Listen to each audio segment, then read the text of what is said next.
Well, I think we have to recognize how hard it is not to be attached. You're talking about the work of very few people in meaningfully becoming detached by focusing on something real. How many people even believe in anything real? Many of us may hope for something real, but to have an embodiment of something real. Remember Baba once said, "You need me. When you're not thinking about me, you're vulnerable." I take words like that and try to plumb the depths of meaning behind them. On the surface it has meaning, but I want more than that. What I want is something that's so powerful that I can't ignore it no matter what happens outside. When you're not thinking about me, you're vulnerable. I'm saying to myself, God is saying that. God knows everything. He controls everything. He's saying when you're not thinking about me, you're vulnerable.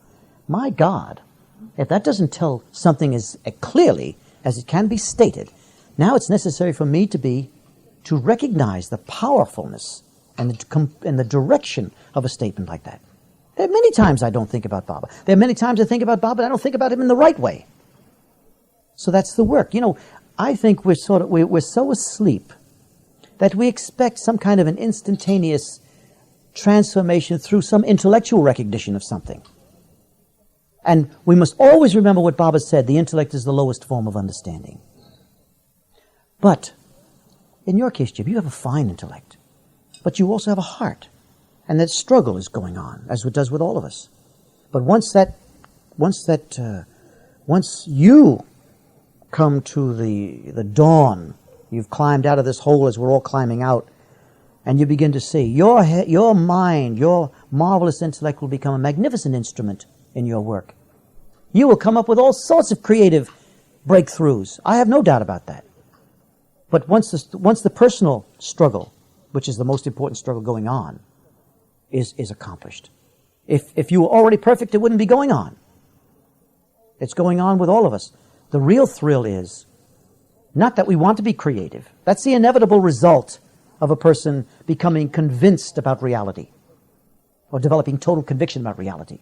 It's inevitable that the person becomes creative, and that's a joy.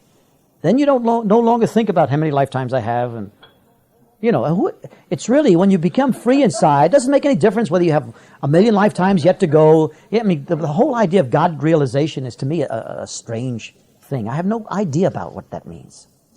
The only idea I have, the only meaningful kind of experience I have, is when I become more free than I was. That's all. That's meaningful to me. When I become less offended, less reactive, that's very meaningful to me. Because that makes the goal come into focus. The representative goal, the God-man. See? It's not that I long to be anywhere. I'm less bothered by being somewhere. That's what happens. And that is enough. And that's enough. Because the whole world becomes a playground, really. Someone said, some person who was authorized to say it, I think it was Baba said this, but I can't remember where it was I read it. But it struck me because what was being said was, with this greater freedom, you don't see the world the way we're seeing it when it comes over the video. This terrible business in San Salvador, this terrible business in Poland, this terrible business there, this terrible business there. No, it's more terrible when we have total, welded conviction that we're the physical body and we're so vulnerable. Everything is horrible then. If you're in paradise, you're going to imagine the smallest thing is going to fracture that paradise. You see? But when you become increasingly aware the reality of you, what did Papa say in this discourse tonight? Some value of taking astral journeys at least gives you the experience that you're not the physical body. At least that much. There's so much terror and heart-rendering suffering that arises simply from the conviction that we are so vulnerable because we believe we are the physical body and subject to the slings and arrows of outrageous fortune, as Shakespeare beautifully put it. It's because of that everything that we see makes the world look this devastating, bleak, gray, this gloom, the thousand deaths that we constantly experience before we ever die, the countless horrible imaginings that go on through the suffering that's constantly beating our consciousness that we see everywhere we turn. Now the God-man doesn't see anything like that because he knows every experience of every individual is to make him free, is to bring him to a place where he'll experience something so magnificent that it can only be described in a negative way, infinite bliss. You see? Well, when the God-man sees those things, and for him to say that, he's saying, that is what all the instructions are about from me and from others who do my work.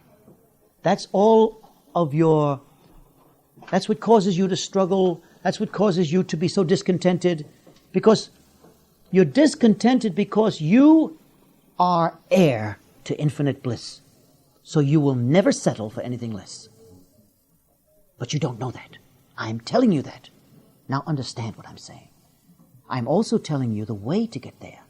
I'm also telling you that long before you get to the goal, you are entitled to experience freedom, which is love. But you do what I tell you. It sounds simple, but the work is very hard.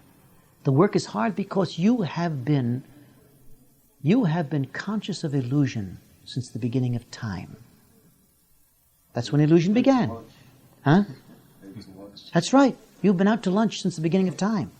Don't expect you're going to get rid of it just like that because some God-realized man, such as me, I create everything, and yet I can't tear you away from where your consciousness is. But if you learn to love me, not only will you be torn away from the illusion that gives you such terrible suffering, not only that, but you will become a God center in your own right. See? The two vases, the fragile one that was cleaned instantly, give you God realization instantly.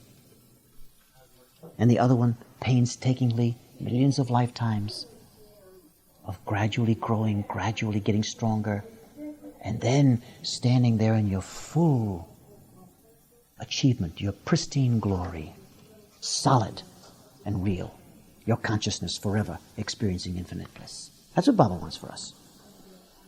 And he doesn't care. Whenever he says, say whatever you think I am. If you think I'm the devil, say so. It doesn't bother me. Nothing can harm me. But it's honesty that I want from you, because honesty will make you grow. Honesty will take you to the goal.